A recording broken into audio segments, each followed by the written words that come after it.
merci d'être présent, mais merci d'être avec nous. Présenter Sébastien Lemieux de chez Evolving Web. J'ai travaillé avec HEC Montréal dans les derniers 2 ans, maintenant, sur leur projet de refonte de site web. Et je suis aujourd'hui avec Alexandra Claveau et Vincent Demers, qui ont les deux participé au projet aussi. Je vais les laisser nous présenter. Merci.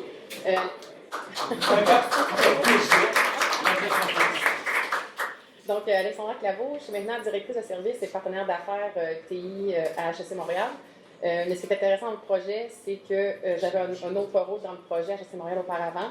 J'avais le poste de directrice des communications numériques qui était responsable affaires du projet. Donc, l'ancien directeur TI était aussi dans le projet, donc mes rôles sont un petit peu inversés. Et la nouvelle directrice de communication numérique est là aujourd'hui, donc tout est dans tout. Et Vincent Demers, qui était dans mon ancienne équipe, mais avec qui je collabore encore aujourd'hui. Exactement, Vincent Demers, conseiller communication numérique depuis 20 ans chez Montréal. Donc, je trouvais ça très intéressant la première présentation qu'on a eue tantôt de McGill, parce qu'on a traversé tout ça. Je ne sais pas s'il y en a qui étaient ici tantôt à la première présentation, donc ça nous parlait beaucoup. Et puis, c'est ça, on est déjà, on regarde devant avec la nouvelle solution globale qu'on a mis en place pour remplacer l'ancien CMS. Donc, on va commencer. Oui. Un projet dont on est quand même bien fiers, mais qui a été assez long aussi à démarrer et à déployer. Donc, on pourra faire un petit tour de tout ça aujourd'hui. Donc, le titre qu'on a donné à la présentation est « Migration, refonte, adoption, simplifier aujourd'hui, faire évoluer demain ». Et c'est assez vrai dans notre cas de figure jusqu'à maintenant. Donc, ce qu'on a prévu, faire un petit rappel du contexte, objectif du projet, l'approche qu'on a utilisée, la stratégie de remplacement global, ce qu'on a réalisé avec les livrables, ce qu'on a appris, nos défis, nos bons coups et ce qu'on considère comme les facteurs de succès dans le projet. Et la suite, qu'en est-il? Il va ajouter quelque chose? Non. Contexte, objectif du projet. Donc, à HEC Montréal, notre site web, comme vous le doutez, est la vitrine principale de notre offre de programmes d'études et bien d'autres contenus. Donc, des contenus qui sont en périphérie de nos programmes d'études, des départements, nos sites plutôt institutionnels. Donc, on a un volume d'environ 10 000 pages en français et en anglais qui incluait des sections plus récentes, des sections désuètes. Donc, il y avait vraiment un éventail de sections différentes sur notre site web principal, avec un volume de trafic important et des pics qui varient selon le calendrier universitaire. Donc, c'était des facteurs qu'on pourra voir un peu plus tard qui est important à considérer dans la stratégie de déploiement dont on s'est doté. C'est aussi un projet de transformation numérique à grande visibilité à l'école. Comme je dis, sachant que c'est la vitrine principale, sachant que c'est très prisé. Donc, que ce soit pour l'interne et l'externe, c'est vraiment un projet de transformation à grande visibilité. Et parmi les paramètres plus complexes du projet, il y avait plusieurs parties prenantes à l'interne liées à la prise de décision et l'ajout d'une firme externe pour nous appuyer dans la livraison du projet, qui ne fait pas nécessairement partie de tous nos projets à HEC Montréal. Est-ce que tu veux ajouter quelque chose? Non, c'est pas mal ça. Dans vos sections désuètes, je pense que le grand défi de beaucoup d'organisations qui vont l'avoir vécu, quand tu as un site web qui vit depuis une dizaine d'années, tu te retrouves des sections dans lesquelles on leur donne un peu plus d'amour et des sections qu'on se dit, elles fonctionnent bien, on leur touche pas trop. Et là, éventuellement, les normes du web changent, les tendances changent, les éléments changent. Là, t'as la bibliothèque qui dit, nous autres, on voudrait retravailler notre partie. On se dit, pour pas faire un gros projet, on va travailler cette partie-là. Mais là, on arrive avec 10 000 pages qui, au final, t'as comme 8 sites web dans le même. Et là, d'essayer de rentrer ça dans un site web qui va avoir une image de marque à la grandeur, ça a été, ça fait partie du défi. Là. Puis on se retrouvait même avec des sections plus stratégiques comme nos programmes d'études, qui ont été refondues à plusieurs reprises au fil du temps, avec d'autres sections qui, moins stratégiques, n'ont jamais été refondues. Donc, il y avait vraiment un écart qui s'était creusé. Et je vois Fabie, qui est développeur dans mon équipe, qui connaît bien notre vieux système, notre vieux CMS. Et au nombre de fois où on l'a appelé, où les choses ne marchaient pas, il est bien au courant de la situation, on va le dire comme ça. Donc, j'enchaîne notre CMS d'avant, qu'on a encore, mais qui est sur le point de disparaître, on le souhaite. Et Rhythmix, donc qui était vraiment un CMS qui était plus supporté depuis 2023. Donc, on était quand même à risque avec ce CMS-là au niveau réputationnel aussi, s'il arrivait quoi que ce soit. Donc, c'était Rhythmix, c'était une plateforme, un CMS qui était rigide, limité, complexe, hébergé à l'interne. Donc, la solution pour laquelle on a opté, c'est Drupal, qui est plus flexible, moderne, évolutif, accessible aussi, parce que ça fait partie aussi de nos critères de décision d'accessibilité, sachant qu'en tant qu'organisme parapublic, on est régi à une nouvelle norme d'accessibilité web depuis déjà quelques années. On n'était pas tout à fait conforme, mais c'était difficile de l'être, parce qu'il y avait vraiment beaucoup d'évolutions à faire dans un système très rigide pour répondre aux nouvelles normes d'accessibilité. Donc, d'entrer dans Drupal nous a permis vraiment de répondre aux normes. Hébergé à l'externe, durable, avec une communauté de pratique qui est plus grande, parce que Rhythmix, on était les seuls en Amérique du Nord à utiliser ce CMS. C'est la seule fois que j'en entends parler. Rhythmix de la compagnie Percussion. Ça vous dit quelque chose? Vous retrouverez plus. Cherchez-le pas. Le concept initial n'était pas mauvais, mais c'est un CMS d'il y a très longtemps, Oui. qui n'a pas évolué. Il nous a quand même permis de faire un bon bout de chemin, Oui. mais il était rendu à ça. Bon, il était agonisant, disons. Ouais. Et Drupal, évidemment, a été choisi suite à un appel d'offres. Donc, toutes les spécifications, tous les besoins qu'on avait pour répondre aux besoins de l'ancien CMS, mais aussi qu'est-ce qu'on avait besoin pour le futur a été documenté. Et l'appel d'offres, c'était avec les bords de web. On est allé de l'avant avec Drupal. Oui, c'est ça. Merci Vincent, parce qu'on pourra en parler peut-être un petit peu plus tantôt aussi, mais on n'a pas, quand on fait un appel d'offres, de la façon dont on l'a fait, on ne choisit pas nécessairement le système, on évoque les besoins et selon ce qu'on reçoit, on regarde, il y a le qualitatif, puis il y a le prix aussi qui est le plus important en tant qu'organisme parapublic. Donc, tout ça a fait en sorte que c'est Drupal qui a été sélectionné au bout du processus. Ça explique pourquoi on est ici aussi. Rapidement, parmi nos objectifs, en changeant notre CMS, on se devait de réduire notre dette technologique, diminuer les risques associés à une plateforme non supportée aussi, parce qu'on avait vraiment un contrat avec une firme externe, justement, en cas d'urgence, puisque la compagnie ne supportait plus de CMS. Améliorer aussi l'expérience utilisateur de nos personas principaux au taux de conversion. Quand je parle de nos personas principaux, le principal est surtout le futur étudiant pour nous. Donc, on a vraiment une variété de personas, que ce soit le professeur, celui qui veut venir étudier pour la recherche, celui qui veut étudier un programme de premier cycle. Donc, le persona futur étudiant, qui inclut plusieurs sous-personas, a quand même été catégorisé comme le principal dans le projet. Malgré qu'il y en a une tonne, ça n'amoindrit pas les autres personas, mais on s'est consacré sur le principal. On avait aussi comme objectif d'augmenter l'autonomie des édimestres principaux et édimestres secondaires. Donc, au fil du temps, avec Rhythmix, qu'on a construit, faisait en sorte que les édimestres devaient demander aux développeurs, quand on voulait faire un changement de couleur ou vraiment des choses qui sont plus UI, étaient contrôlées du côté TI. Donc, il y avait un objectif d'autonomiser les édimestres pour des éléments un petit peu moins, je ne vais pas dire importants, mais plus de design. Ou sinon, un exemple que je peux rapidement donner, c'est comme par exemple la mise à jour des pages officielles de professeurs. Et quand il y avait des mises à jour à faire, souvent, c'est nous, notre équipe des communications numériques, qui devions faire les changements. Là, l'objectif avec Drupal, c'est de donner accès à d'autres personnes dans l'entreprise pour utiliser un formulaire simple, dans une plateforme plus simple qui est Drupal, que les gens puissent aller eux-mêmes faire des modifications. Donc, comme ça, on se rapproche des opérations qui, eux, sont plus au courant quelle information doit être mise à jour et de le faire eux-mêmes, sans dépendre de nous.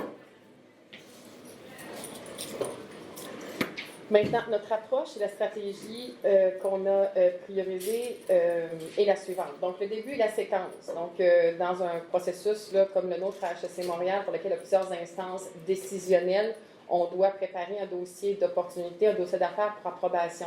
Donc, dans notre cas de figure, c'est un projet qui était jugé comme qualifié, dans lequel le ministère de l'Enseignement supérieur devait donner son approbation, ainsi que le conseil d'administration de l'école. Donc, en amont, ça se prépare, sans qu'on ait nécessairement tous les détails. Il faut que tu prépares des dossiers très, très détaillés. Donc, ça s'est préparé assez en amont.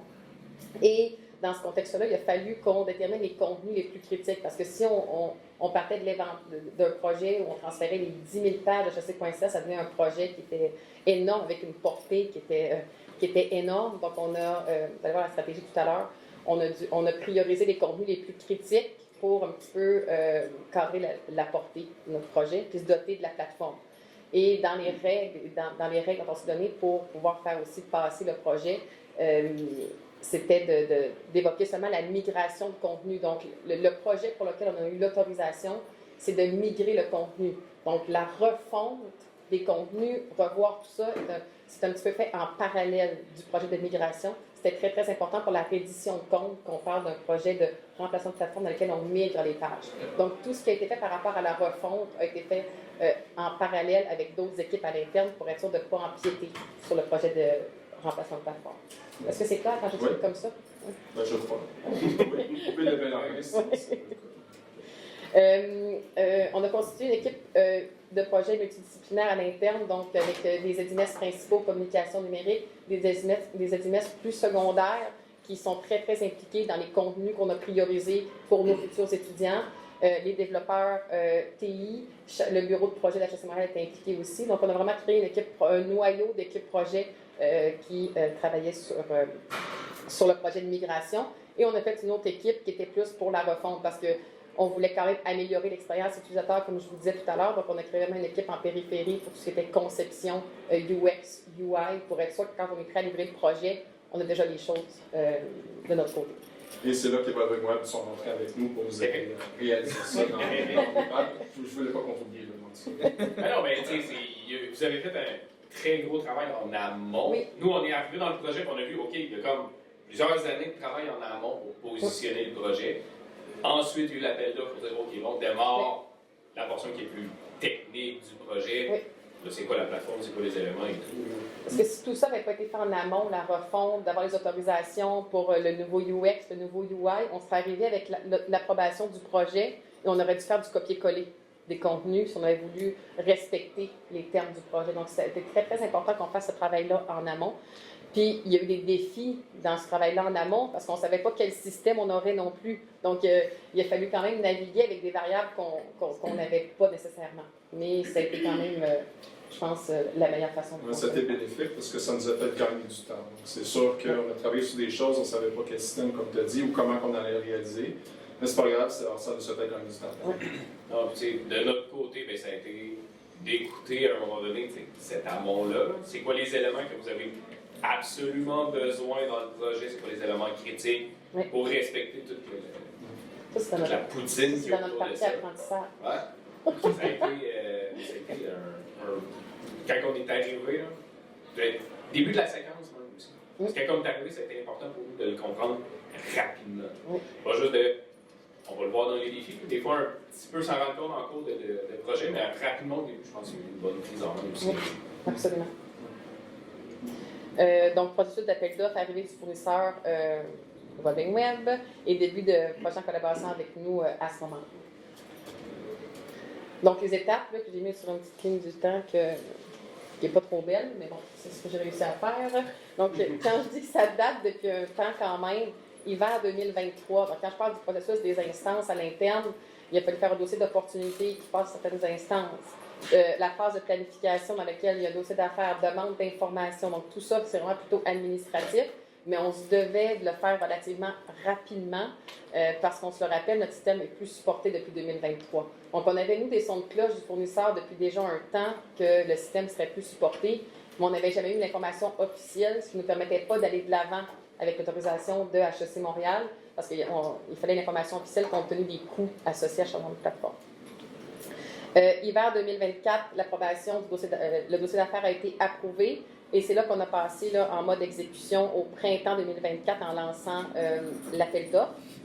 Et quand on voit ici, quand je parlais des tâches parallèles qu'on a fait, là, la refonte qui n'est pas vraiment dans le projet, c'est ici qu'on a commencé l'analyse, conception, refonte de nos menus, nos programmes d'études, événements, actualités. Donc, toute la refonte des contenus qu'on a priorisés a été faite en parallèle de ce processus-là.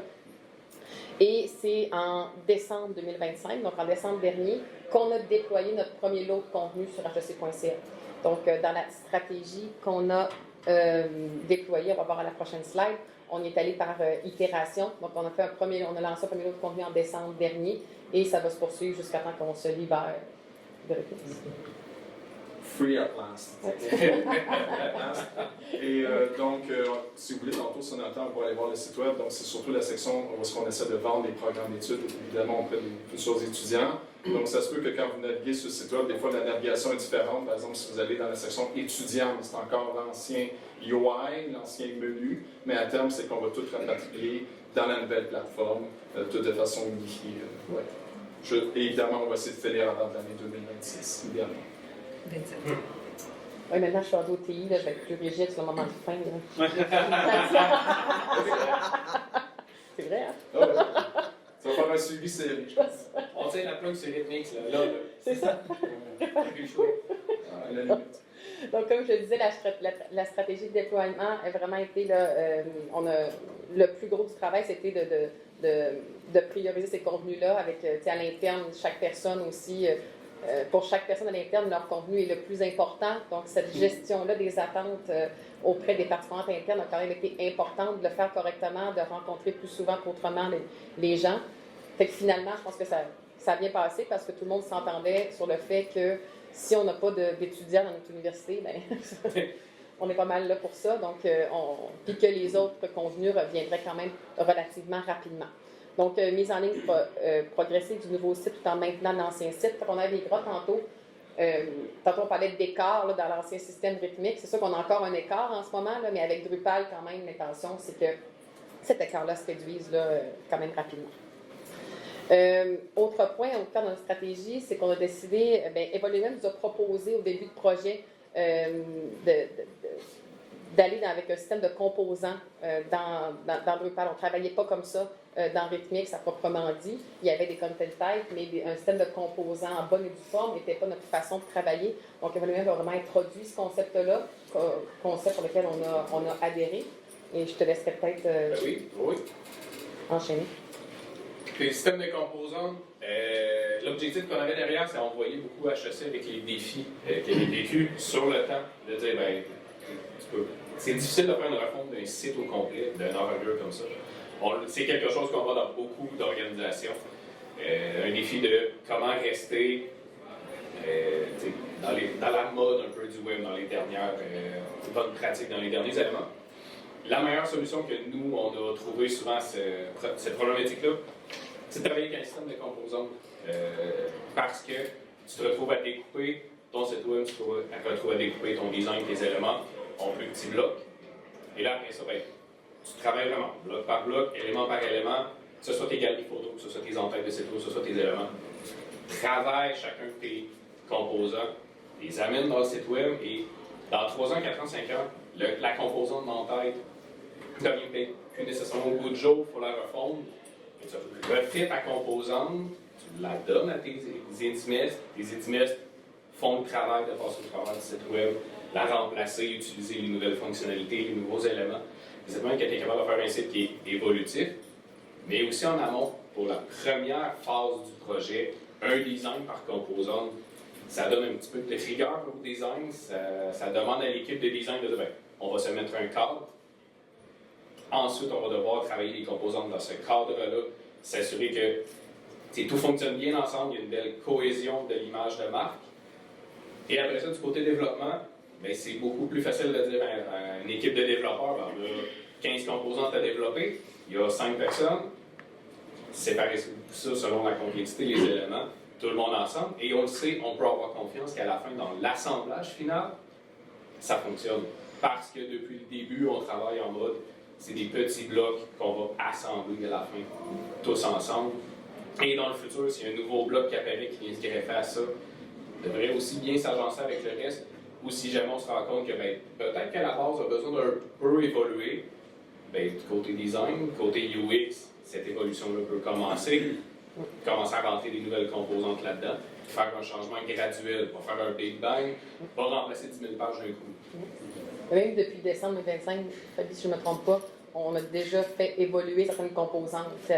On se prépare à migrer d'autres sections, fait qu'on n'avait quand même pas vu tous les cas de figure pour nos composantes à long terme. Donc, déjà, ça évolue depuis décembre l'année, le système de composantes. Et une chose qui a été utilisée, je pense, au travers du lot A aussi, vu qu'on a eu à un moment donné, la timeline avait bougé un peu en utilisant les composantes de votre côté. Il est venu un moment que c'est revenu nous voir et dire il faudrait peut-être ajouter des pages un peu au lancement parce qu'il y a des gens qui vont en avoir besoin. Et vous avez fait un travail de dire est-ce qu'on est capable de rentrer ce contenu-là dans les composantes existantes? Oui. Nous, de notre côté, ça veut dire que techniquement, pour nous, il n'y a pas eu de nouvelles pages à lancer.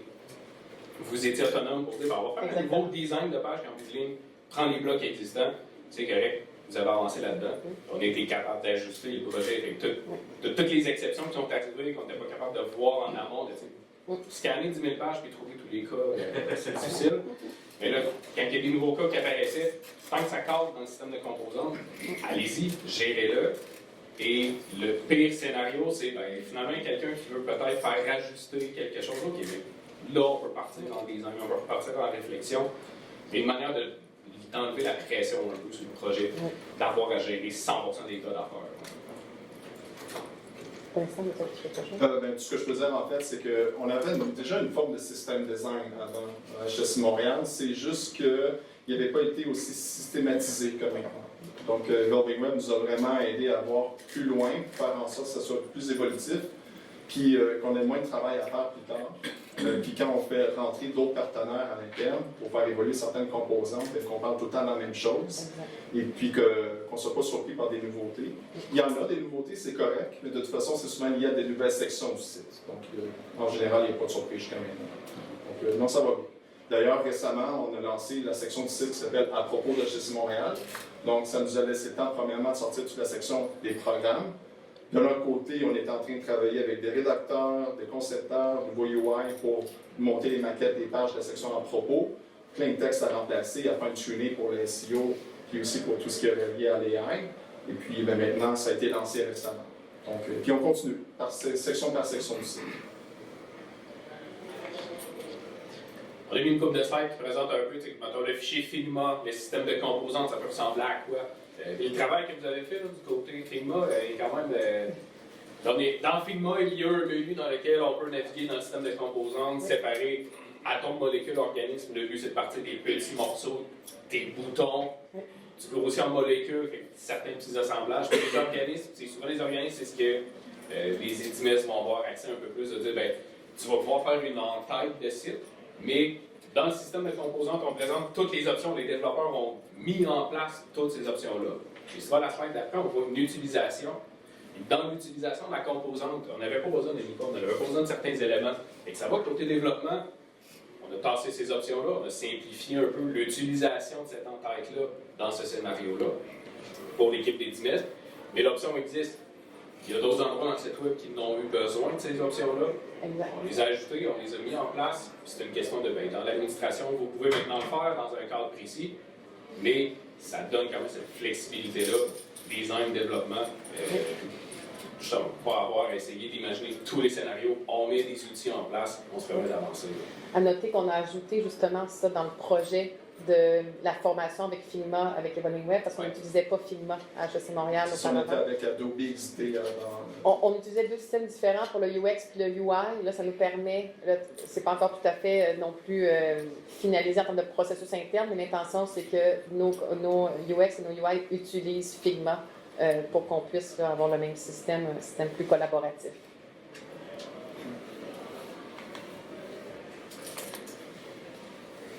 Cap sur hec.ca renouvelé. Jenny? Ah, je peux y aller, oui. Oui, vas-y.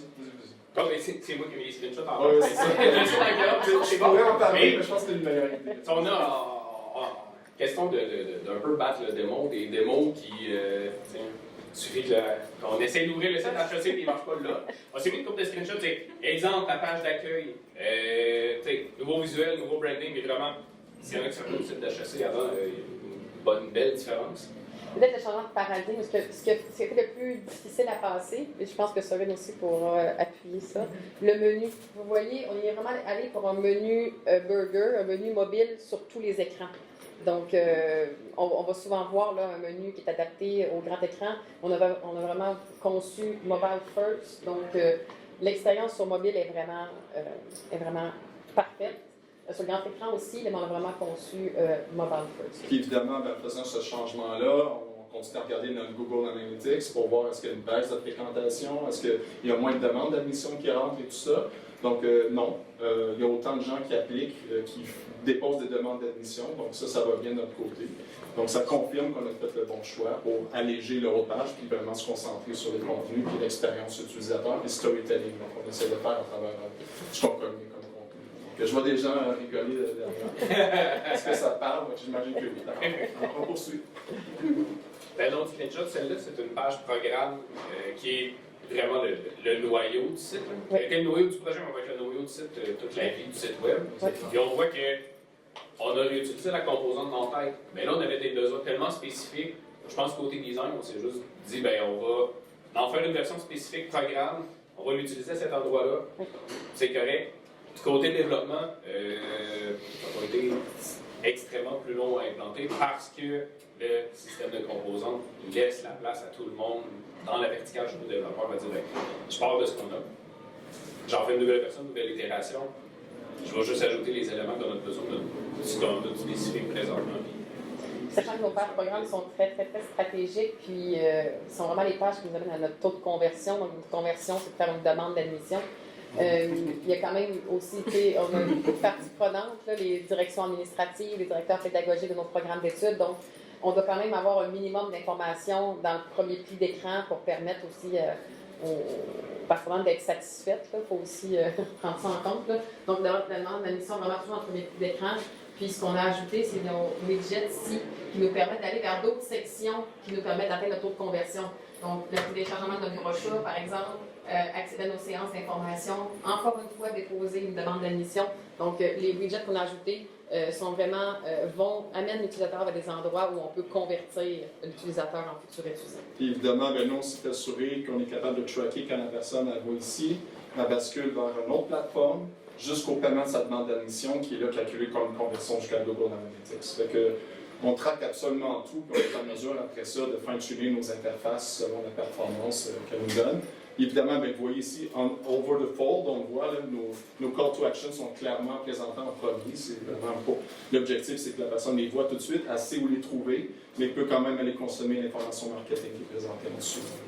Mais sans surprise, on reçoit des commentaires comme ça a l'air vide sur le grand écran. Quand je disais que l'expérience est vraiment adéquate sur mobile, on n'a pas cette sensation de vide-là sur mobile, puis on ne ressent pas non plus d'effet négatif de cette perception-là de vide sur grand écran. Puis dans Analytics, on voit les gens scroll. Ce que je trouve intéressant, c'est là cette page-là présente la force du choix pour le menu. Ta page est beaucoup moins chargée. Le point principal de ta page programme, c'est ta demande d'admission. Tu n'as pas 36 000 autres liens, 36 000 menus, de choses, d'éléments qui viennent de rentrer. C'est d'avoir le commentaire, ça a l'air vide, ça remplit l'objectif. Oui, non, absolument. Puis il faut savoir qu'il y a des gens qui arrivent directement sur une page programme random, mais il y a aussi des gens qui ont vu des articles avant, donc on leur pose différents contenus du côté du service du recrutement avant, parfois qu'ils accèdent à une page de programme. On fait un autre exemple. J'avais été juste un exemple rapide de dire, on a encore joué avec l'entête, une version différente, mais dans les événements, il y a encore là, il y avait des besoins précis pour les événements. On est reparti de la composante d'entête, il y a une nouvelle version qui a été faite, qui remplit les besoins spécifiques des événements, avec les différents call to action, les différents éléments. Oui, tous nos événements faisaient partie de la portée du déploiement A, parce que nos programmes d'études, il y a beaucoup de séances d'information qu'on qualifie comme étant des événements, parmi notre liste d'événements. Donc, on les a inclus vraiment pour pas qu'il y ait de bris d'expérience pour un futur étudiant qui voulait assister à une séance d'information sur nos programmes d'études. Tu cliques séance d'inscription, tu te retrouves dans Readme, c'est pas la même. Non, c'est pas la même vibe. On aurait voulu éviter ça. Donc, défi, apprentissage, bon coup, facteur de succès. Parmi les défis, on a indiqué gestion d'équipe projet. Donc là, vous savez, il y a beaucoup de gens impliqués, que ce soit en amont, quand on a fait le travail de refonte, il y avait déjà beaucoup de monde du côté HEC. Evoluweb est arrivé dans le projet avec eux aussi une grande équipe de projet.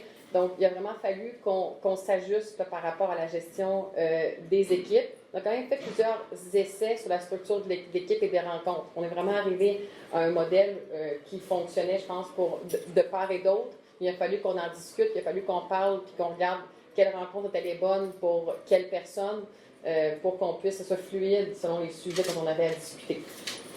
Est-ce que tu... Oui, c'est exactement ça qu'on a fait. En fait, c'est étant donné que les pratiques sont différentes dans nos deux endroits, mais il fallait qu'il y ait un alignement, puis qu'on voit les deux équipes ensemble en tant que grande équipe. Oui, 30 minutes qui restent. Donc, il fallait voir comment les deux équipes peuvent se travailler, du fait que c'est deux cultures différentes, deux façons de travailler différentes, qu'on puisse s'aligner pour que tout ça puisse marcher. Donc, définir finalement quelle rencontre doit avoir lieu, comme tu as dit, qui doit y assister. Aussi le RACI, très important, qui prend des décisions, qui doit être informé, qui doit être consulté. Donc, tout ça, nous, on héritait déjà d'un autre projet similaire, mais avant l'arrivée de Drupal dans Evolving Web. Parce qu'on avait déjà commencé à mettre en place un outil de gouvernance par rapport à la gestion des contenus. Donc, dans une page programme, tantôt qu'on pouvait voir, ben, c'est des gens très précisément qui peuvent prendre des décisions sur la page présentation d'un programme. Donc, ce n'est pas les gens de l'administratif qui peuvent prendre des décisions, mais plutôt les gens de la promotion des programmes. Mais lorsqu'on s'en va, par exemple, à l'onglet cours ou les conditions d'admission, mais là, c'est les gens du registrariat qui ont autorité sur ces contenus-là. Mais avec notre aide pour la rédaction. Vous voyez? Donc, tout ça, ça a été déterminé justement pour continuer à améliorer la qualité des contenus et l'expérience utilisateur.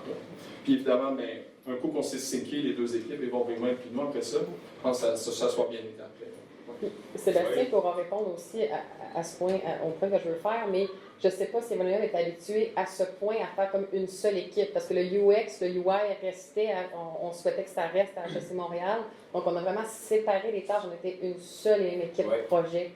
Je dirais, Evolving Web, habituellement, les deux modèles qui sont en place, les gens vont savoir un modèle qui est un petit peu plus traditionnel d'agence, on arrive, on prend le projet le plus possible de manière autonome, on livre le projet. On a quand même une collaboration avec les clients, il y a beaucoup d'interactions, beaucoup d'éléments et tout, mais généralement, on va essayer de driver le show un peu plus de notre côté. Avoir les deux mains sur le volant et d'être en mesure de livrer la qualité qu'on a l'habitude de livrer aux clients. Le deuxième modèle, c'est un modèle d'augmentation d'équipe que il y a des clients qui viennent nous voir qui disent on a besoin d'un expert pendant 6 mois pour venir nous accélérer. Mais on a besoin full-time, on a besoin de temps plein que la personne soit avec nous. On va tout simplement comme déléguer la personne. Cette personne-là devient comme si elle était employée de cette organisation-là.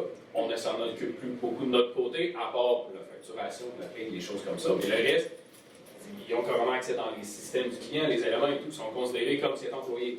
Mais là, la grosseur de l'équipe Evolving Web, je ne me rappelle pas, Stéphane, on était combien? On était 7, 8, 9? Ouais, je crois qu'on était 8. On a une bonne équipe. La dimension de l'équipe faisait qu'un modèle d'augmentation d'équipe devenait comme trop complexe, surtout que ça nous enlevait un petit peu la flexibilité de notre côté. Ben, il y a des moments où le projet, il y a des ralentissements pour différentes raisons. Là, comment on réorganise les calendriers et tout. Mais il y a un modèle où c'est Evolving Web qui a les deux mains sur le volant, avec un projet de cette envergure, avec la façon qu'HEC voulait l'approcher, mais aussi la nature du projet. C'était pas réaliste de dire, ben non, c'est Evolving Web qui a les deux mains sur le volant. Faites votre design, donnez-nous-le, puis dans 6 mois, on s'en reparle. C'était complètement irréaliste. Donc, quand on parle d'ajuster les processus, de mettre des nouvelles rencontres en place, des erreurs comme ça, on a des projets qu'on a fait en mode un peu plus collaboratif. Je pense qu'HEC a été le projet qui a vraiment pris cette approche, il en a un autre niveau. De notre côté, du côté d'Evolving Web, vraiment une badge d'apprentissage là-dessus. Mouvement de personnel aussi à noter parce que ben, moi, je suis pas en congé de maternité. Sophie m'a remplacé pendant ce temps-là. Evolving Web aussi, il y a eu du mouvement de personnel. Ça, il faut vraiment s'assurer là, que des personnes puissent rester en communication pour que les points principaux là, puissent être adressés. Là, mais il a quand même fallu gérer cet aspect-là. Délai de validation, HEC Montréal, on parlait de maquette, on parlait de tout ça. Oui, on a fait un travail en amont. Il y a un moment où, tu sais, quand un projet est un peu plus long, les choses ont le temps de changer aussi. C'est pas fixe dans le temps là, que tel contenu va être encore bon ou telle façon de voir les choses. Il y a toujours quelqu'un qui a une nouvelle, meilleure idée.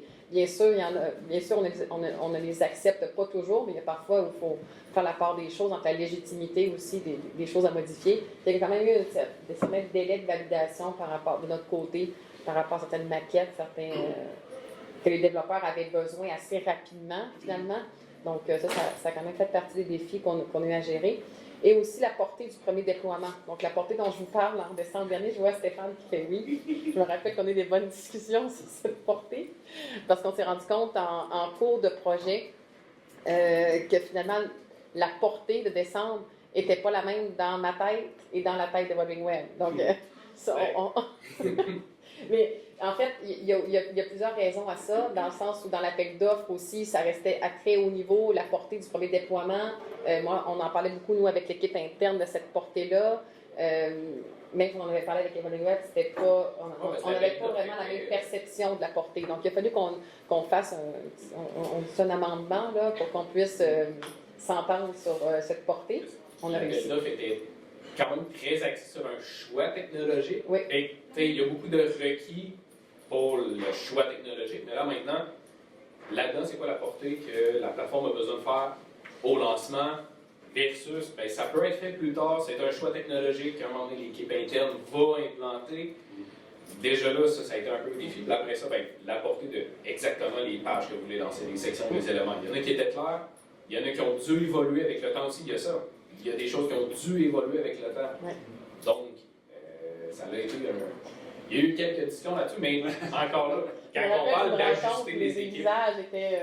Il y a un écart de perception, mais ça c'est très Mais bien. quand on parle d'ajuster les rencontres, d'ajuster les processus d'équipe, d'éléments, ben, ça a été une des choses à mettre en place pour réussir à dire, bon là, à un moment donné, on fige la portée un peu dans ce que nous, on est apte à développer. Je dis nous à développer. Ce qui est le fun, c'est que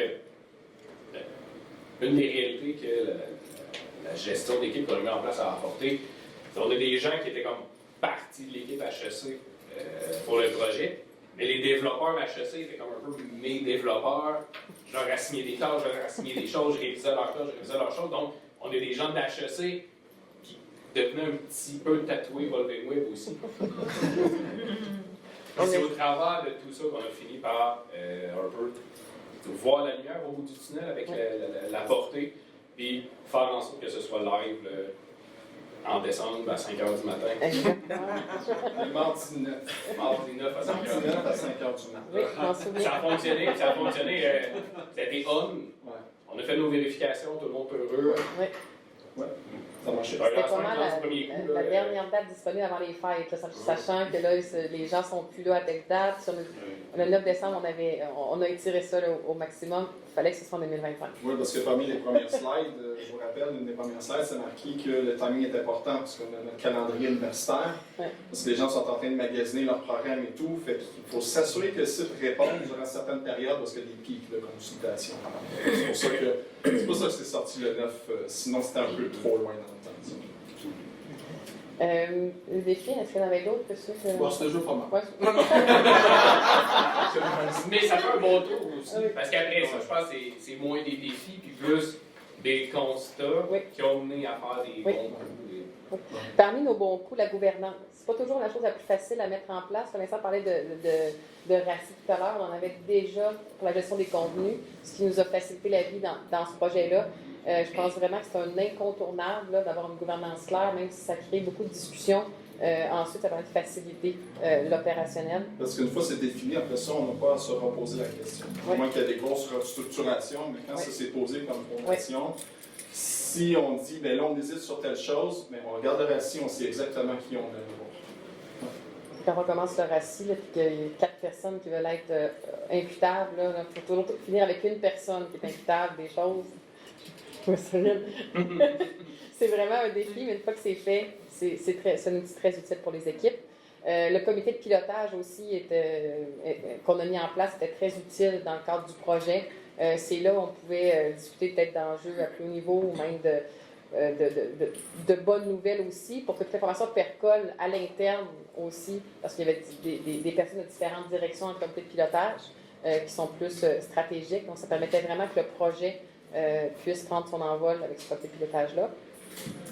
Chargé de projet de part et d'autre. Donc, on avait une chargée de projet vraiment du bureau de projet TI, nous, à HEC Montréal, et chargée de projet Evolving Web tout au long du projet. Ça a vraiment permis d'adresser toujours les points vraiment plus de projet. Je pense qu'on n'a pas toujours, selon les projets, on n'a pas de chargé de projet officiel parfois là, à HEC Montréal. Dans ce cas-ci, c'était un gros projet, inévitablement, on en aurait eu un. Mais sans ça, ça aurait été plus difficile, je pense, que pour que tous les jalons et les tâches se fassent là, dans les règles de l'art. Sinon, transfert de connaissances en continu, vraiment utile même encore aujourd'hui. Là, ça nous permet vraiment d'être autonomes, tant nos développeurs que les EDIMES, que le transfert de connaissances ait été fait en continu tout au long du projet, tant avec les EDIMES que les développeurs. Et il y a eu un budget spécifique aussi pour la formation qu'on a ajouté au projet pour être certain que ce soit fait dans les règles de l'art. Oui, bien ça, l'allocation de budget spécifique, je veux prendre le temps de mentionner, parce que j'ai vu d'autres projets qu'on a eu le même mandat de mais il faut faire un transfert de connaissances envers les développeurs, l'organisation, envers l'équipe de contenu. Mais c'est un budget qui était greffé au projet. On s'en doute tous un peu, qu'est-ce qui se passe avec ces heures-là. Souvent, ben, il y a des imprévus dans le projet, il y a des changements, il y a des éléments et les heures se transforment vers ça. Alors que contractuellement, on a pris des heures qu'on nous a figées, c'est de la formation. Il n'y a personne qui peut enlever ces heures-là à Evolving Web pour dire on prend les heures de formation, on les transfère en heures de projet, et vice-versa. Evolving Web n'a pas le droit de dire mais là, je l'ai imprimé à tel endroit, je veux prendre des heures. Non, c'est de la formation. Donc, parfois, il est arrivé qu'il y a des imprévus, qu'on a utilisé un budget de formation, on a formé l'équipe de dev d'HEC pour leur montrer voici comment vous pourriez le régler pour qu'ils viennent nous accélérer et vice-versa. Des fois, il y a eu des heures de formation il y a une nouvelle réalité du côté d'HEC, qu'est-ce qu'on peut faire? On va vous former pour que vous soyez capable d'adresser ça. Exactement. Et ça a vraiment été un élément, je pense, qui a été un levier qui a aidé le projet à progresser, à se rendre au fil d'arrivée. Tout à fait. Parmi nos facteurs clés de succès, on en a parlé quand même dans les dernières demi-heures, mais allouer des périodes de temps récurrentes pour chaque sujet important. Dans l'organisation de l'équipe de projet, quand on est arrivé à un momentum où tout roulait vraiment très bien, on avait des moments spécifiques avec les bonnes personnes pour quel sujet. Donc ça a vraiment été, je pense, un facteur clé de succès pour les personnes dans l'équipe. Avoir une stratégie claire de communication pour l'équipe projet et les partenaires internes. Donc, les partenaires internes, oui, c'est pas eux les premiers utilisateurs du site web parce que nos personas sont de l'externe, mais pour endosser le projet, pour favoriser le déploiement, on a vraiment fait une tournée exhaustive de toutes les rencontres à l'interne qu'on pouvait avoir à HEC Montréal pour être sûr qu'on parlait du projet, qu'on parlait de ce qui s'en venait, de la portée du projet. Donc, on a vraiment fait un gros travail par rapport à ça. Et d'inclure toutes les parties prenantes dans le plan de gestion de changement. Encore une fois, il n'y a pas tant que ça de personnes qui sont impactées dans leur processus de travail interne, à part les EDIMES qui étaient déjà impliqués dans le projet, mais il y avait quand même la gestion de changement à l'interne des gens qui ouvrent le site web le matin en premier sur leur ordinateur. Fait que ça, c'est quand même important à prendre en compte parce que nos professeurs sont aussi une partie prenante vraiment de l'institution. Il faut s'assurer que ça répond aussi, qu'on répond à leurs questionnements ou qu'on a des réponses pour la suite pour eux. Mobiliser l'équipe projet. Je pense qu'on a vraiment eu une équipe projet qui était mobilisée. Quand j'ai une équipe projet, là, je parle de vraiment Evolving et HEC Montréal. On était tous mobilisés pour un but commun. Là, puis je crois que ça a fait la différence. Oui, et je trouve qu'on s'est attaqué aux choses les plus difficiles en premier. Des fois, c'est pas facile de s'attaquer aux choses plus grosses, plus difficiles, ou les questions difficiles, mais en faisant ça, après ça, ce qui suivait après ça, c'était le plus facile, puis c'est comme ça qu'on a pu accélérer. Est-ce qu'il y a d'autres choses que vous voulez ajouter? Maintenant, la suite. Maintenant qu'on est autonome, entre guillemets, on continue de prioriser pour poursuivre la migration des contenus vers Drupal. Donc, Vincent disait tout à l'heure à propos d'une nouvelle section qui vient d'être déployée. Donc, tranquillement, on se libère de l'ancien système.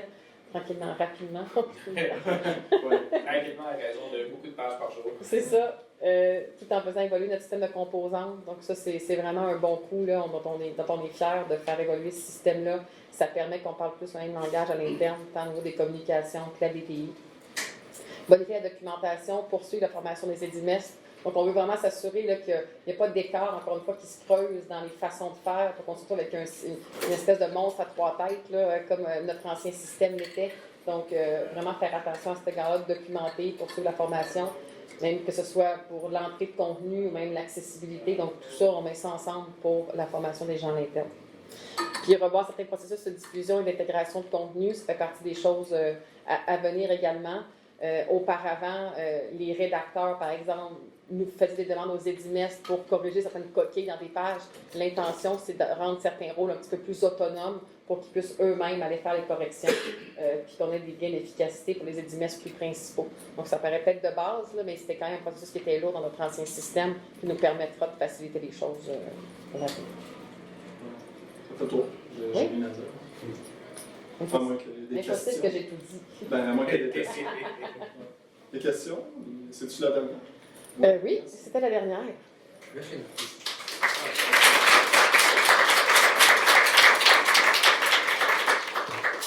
J'ai une question pour votre période de transition, justement. Là, aujourd'hui, vous avez deux maisons différentes, on passe de l'une à l'autre facilement. il y a certainement des morceaux où on est authentifié. Non. Ok, donc Heureusement. Ça, c'est la chose. je demande est-ce que c'est une question Très, très bonne question. Oui. Non. La réponse est non. Heureusement, les systèmes qui demandent l'authentification ne font pas partie de la portée. Nous, ce qu'on souhaite peut-être avec Drupal un jour, peut-être qu'on pourrait mettre l'authentification sur le site web principal, mais pour l'instant, non. Pour l'instant, c'est purement des sites informationnels avec pas de login. Exact. Parce que excusez-moi. Rhythmix, c'est sur www.hcc.ca et ça gère juste ce domaine-là. Et c'est ça qu'on déménage vers Drupal. Donc, il n'y a pas de login, c'est juste des pages statiques. Par curiosité, est-ce que votre plan, c'est de développer des capacités internes, de gérer ceci de façon autonome ou de toujours travailler avec une agence? L'objectif, c'est d'être autonome OK. à long terme. Je dirais pas développer la capacité interne, elle est développée. OK. Oui, déjà. Continuer. On le fait déjà, en fait. Déjà, on a déjà un backlog. Fabien est déjà en train de travailler des choses avec Martin et les gens dans l'équipe. C'est déjà en cours. Et c'est quoi la taille de votre équipe? La taille? Oui.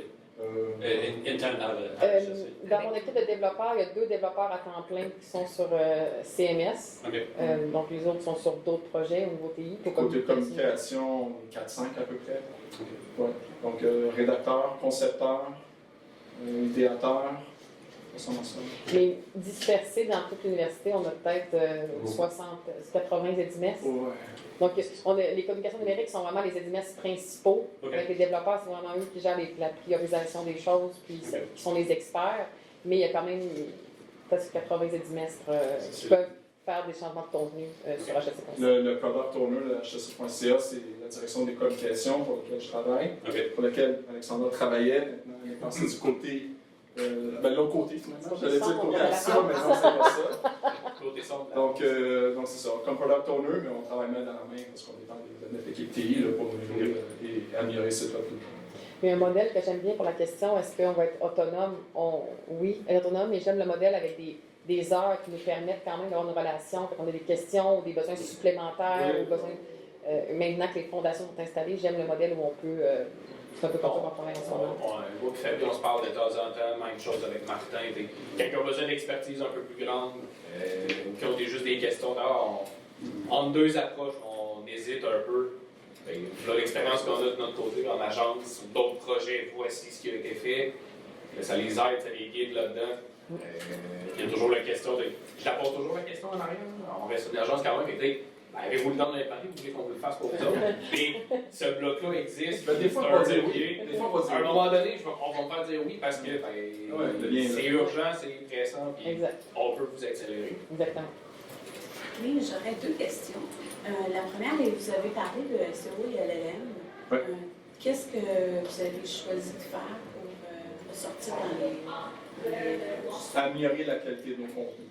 Donc, au fur et à mesure qu'on déménage nos contenus, on a nos rédacteurs qui s'assurent que nos pages vraiment répondent à un bon storytelling, qui répondent en fait à ce à quoi les gens cherchent, aussi de façon organique. Donc, on s'assure que ça, c'est pas perdu.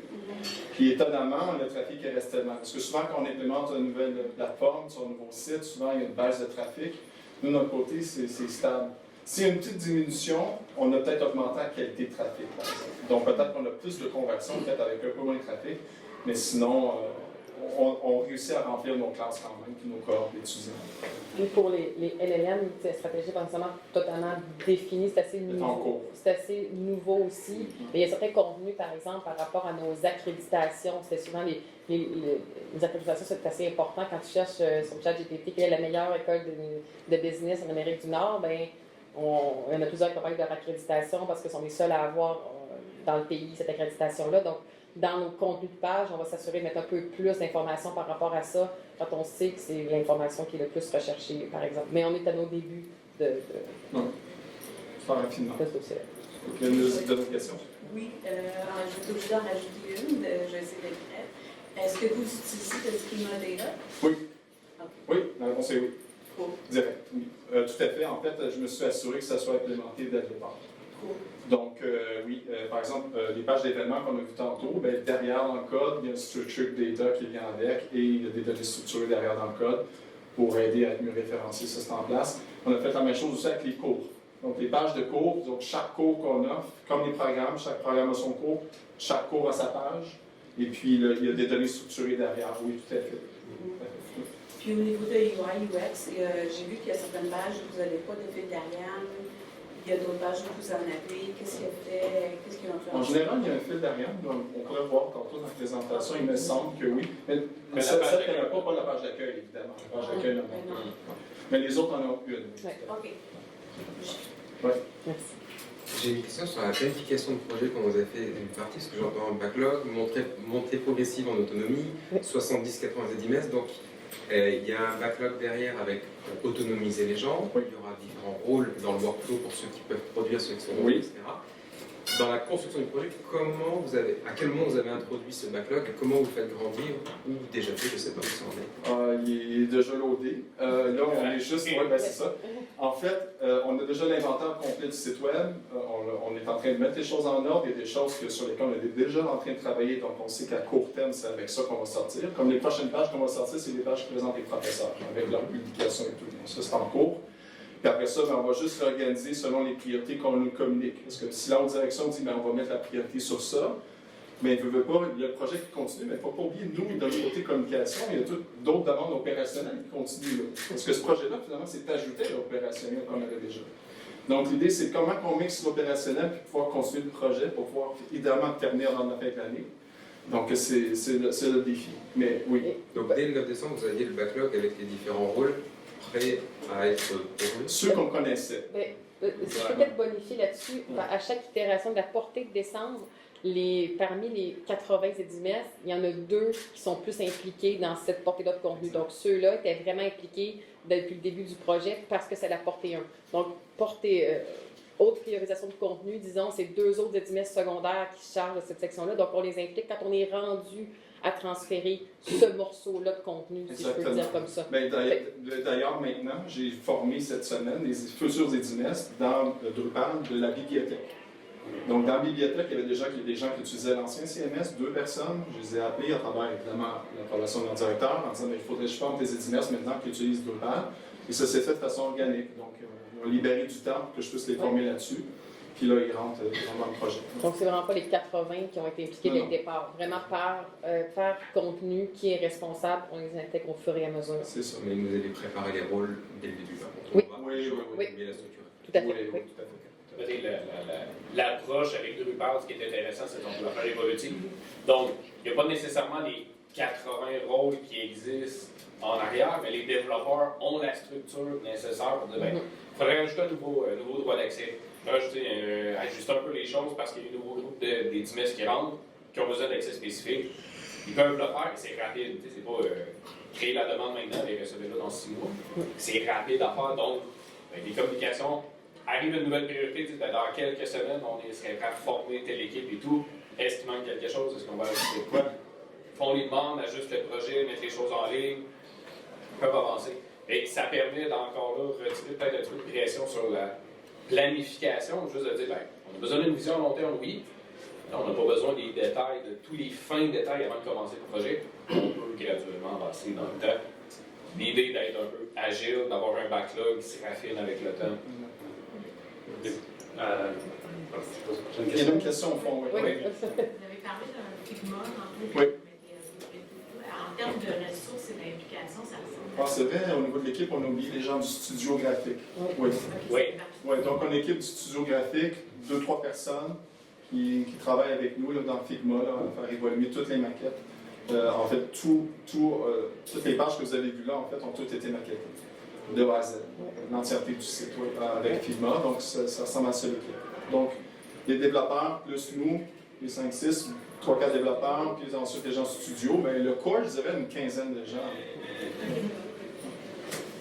C'est que Figma, le UX est encore transféré, il y a encore du transfert de connaissances à faire. On est dans un entre-deux où tous n'utilisent pas Figma. Il y a quand même des compétences là, à acquérir là, pour avoir les meilleures façons. Oui.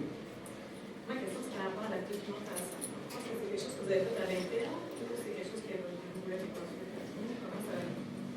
On a remis le premier jet. Oui. Fait que nous, déjà, de projet en projet, souvent, on a un gabarit initial de documentation, de comment caractériser par les éléments et tout ça.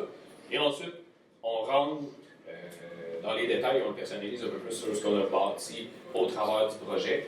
On a remis Dans le premier un document document. initial. Ouais. On a remis le document, et on n'a pas fourni un PDF, puis c'est locké, puis vous ne pouvez pas le modifier. On a remis un document modifiable. C'est maintenant leur responsabilité de le faire évoluer, d'avancer dans la même approche. On s'est assuré que la documentation est suffisamment exhaustive qu'eux, ils savent, OK, voici comment continuer à le structurer, voici comment continuer de l'alimenter pour que ça reste pertinent sur le terrain. Oui, j'ai une question. J'ai manqué la première partie de la présentation, mais si je comprends bien, c'est une refonte contenu-contenant, c'est ça? En fait, le projet officiel est juste une migration des contenus. Donc, le projet pour lequel on a obtenu des fonds de l'institution, c'est vraiment juste pour migrer puis changer de plateforme. Donc, on a quand même fait une refonte de contenu en parallèle pour être sûr d'arriver avec un produit qui est quand même nouveau et non pas s'en tenir à un pour un. Donc, oui et non. Là. Oui, mais... Aller retirer l'ancienne technologie, d'en mettre une nouvelle, mais au travers de ça, il y a eu la refonte qui a été Ouais. Donc, c'est ça ma question. Dans le fond, depuis le début, genre, les maquettes fonctionnelles et graphiques, vous avez déjà commencé à travailler sur le contenu dans les deux langues, français et anglais, Oui. en parallèle. Puis l'intégration du contenu, c'est Evolve Web ou c'est HEC? C'est HEC. HEC. HEC. HEC à 100%. Oui. HEC, on a Ça assez fait- d'édinestes. Ce qu'il y avait, c'est nos édinestes, ça fait 20 ans que je suis là, donc si je regarde les premières années, il n'y avait pas beaucoup. Il y avait des édinestes de base plus techniques, mais après ça, ce que je peux dire, c'est que le rôle s'est professionnalisé en fait. Parce que les départements, entre autres le registrariat, qui est très important, parce qu'il y a beaucoup d'informations communiquées par rapport aux demandes d'admission, puis il y a toutes les règles à respecter pour être admis dans un programme. Et ça, c'est super important comme information communiquée. Okay? Puis il faut vraiment que l'information soit très précise. Okay? Il ne faut pas qu'il y ait d'erreurs et tout ça. Donc, c'est pour ça que. Je me rappelle plus ce que oui, donc c'est pour ça que les éditeurs, au début, c'était juste des gens qui recevaient un document Word, tu vas mettre ça à jour. Maintenant, c'est plus ça. Ils reçoivent des demandes, mais ils les analysent maintenant, avant de les diffuser. Parce que ça a une incidence par la suite sur la suite des choses pour les étudiants, ceux qui consomment notre information. Donc, le rôle est devenu un rôle de professionnel. Si tu permets, à quel moment vous avez donné accès à ces webmasters? Est-ce que c'est pendant le développement, la formation a été faite? Assez tôt dans le développement. Ouais, assez tôt. Ils ont même participé quasiment au test anglais. Oui, on les a Ben, fait quand on a commencé à parler de, on approche de vous remettre une première version, une première itération, dans laquelle vous pouvez aller creuser dans les pages programmes et nous dire, êtes-vous capable de faire ce que vous attendiez de faire? Et là, on a une réponse qui était non. Et là, on a eu besoin de s'ajuster, mais l'implication des édimestres à ce point-là du projet, c'est ça qui a amené la réponse. Ben là, non, c'est pas vraiment ça qu'on s'entendait, voilà ce qu'on s'entendait, voilà les informations. C'est déjà, la réponse n'était pas juste non, 3 lettres, point, arrangez-vous, c'est avec une liste de voici habituellement ce qu'on s'attendait à faire, ce qu'on faisait dans l'ancien système, voici comment on verrait les choses. Et nous, on s'est attaché à ça, on a dit, OK, il faut trouver des solutions à ça, il faut mettre des éléments en place, des outils en place. Et on a rapidement réussi à livrer de quoi qui, là, a répondu vraiment aux besoins. Le fichier dont Sébastien parle a été crucial, le tracker dont on s'est doté. On recevait quelque chose, les édimestres, les gens sont mobilisés, on avait une journée pour tester. On avait quelques jours pour tester ce qu'on avait reçu, on donnait le feedback, puis là, on parlait aussi de ce qui était, est-ce que c'est un nouveau besoin avec votre commentaire. Fait qu'il y a quand même un petit arbitrage qu'on faisait par rapport à nos tests, mais on a quand même tout gardé, ce qu'on a documenté là-dedans pour faire évoluer tel plus tard. Comme ça qu'on fonctionne. Quelle plateforme avez-vous considéré? Mais c'est ceux qui ont déposé dans les appels d'offres. Il y a Adobe, Ouais. il y a- Adobe, On a c'est considéré ça, Adobe. on a considéré Adobe. C'était cher. Il y en avait d'autres qui étaient plus C'était cher. C'est très très cher. indépendantes, peut-être moins connues, mais finalement, tu sais, dans les, Adobe et Drupal étaient pas mal nos deux. à la fin, ouais. Dans ce type de projet-là, en toute transparence, nous, ce qu'on voit en tant qu'agence, c'est les deux noms qui sortent. C'est Drupal et Adobe. C'est les deux qu'on voit les plus passer, qui passent la première ronde d'appel d'offres, qui sont OK, ben là, ils sont sélectionnés, vont passer à la deuxième ronde, vont passer soit des démos, des rencontres, des éléments. C'est les deux qu'on voit. Évidemment, ça c'est le budget. Ouais. Le budget n'est pas là pour avoir Adobe. Mais c'est le budget, c'est l'équipe interne. Je dirais des fois, le choix, c'est aussi, si tu n'as pas l'équipe interne pour rouler un projet de Drupal de manière autonome, mais là, est-ce que tu vas avoir le budget pour toujours avoir une agence et éventuellement engager? Des fois, ça fait partie de la décision versus un Adobe qui est peut-être un peu plus clé en main, mais d'autres inconvénients aussi. Ouais, mais comme nous, on avait l'équipe, de dev qui pouvaient faire la job. C'était quoi les plateformes d'hébergement externe que vous avez choisies avec Curiosity? On travaille avec Acquia pour l'hébergement. Donc, nous, on passe par Evolving Web pour les 2 prochains. On a 3 ans avec Evolving Web qui gère l'hébergement. Acquia, on gère le Cloudflare. Ça, on a mis les 2 mains sur le volant. Ça, c'est moi un peu qui est comme, ben, si à 2 h du matin, le site explose, j'aime bien avoir les 2 mains sur le volant pour réussir à répondre et tout. Et pas dire, ah ben là, c'est du côté d'Acquia, mais là, c'est géré au travers des pays HEC. Fait que là, il faut que je dise à HEC de demander telle chose à Acquia, même chose avec le Cloudflare. On a mis les 2 mains sur le volant. Et ça nous permet d'aider HEC quand il y a des problèmes. Fabien a un accès administrateur sur Acquia. Là, on est en train de regarder pour le Cloudflare, leur donner de plus en plus d'accès. Parce qu'à un moment donné, ce que je veux, c'est la personne qui reçoit l'alerte, qu'elle soit capable d'intervenir. On règle le problème, après ça, on va s'asseoir ensemble, on va regarder est-ce que c'était le bon processus ou non. Peut-être une dernière question? Oui. Vous n'avez pas commencé. Excusez-moi. Vous avez mentionné plusieurs fois l'accessibilité dans votre projet. Je serais curieuse de savoir comment vous l'avez piloté et à quelle phase du projet vous l'avez intégré. Bien, dès le début, c'était partie des discussions avec Evolving Web parce que on retardait déjà notre conformité de par l'ancien système. Fait que c'était vraiment très, très important, non seulement pour répondre à la loi, mais aussi pour la gouvernance à l'interne. Donc, dès le début, avec Evolving Web, on l'a adressé. Ça fait partie de nos pratiques de développement. Et on livre quelque chose, ça doit être accessible.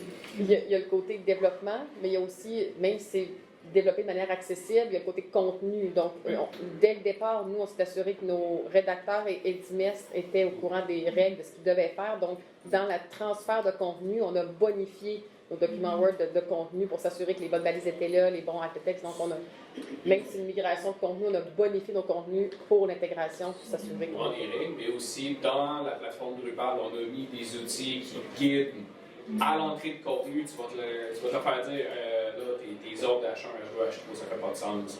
Et il manque un texte à tel endroit, il manque un tag à tel endroit. Et il y a aussi des outils dans la plateforme pour aider là-dessus. Absolument. Super. On vous remercie encore de votre présence.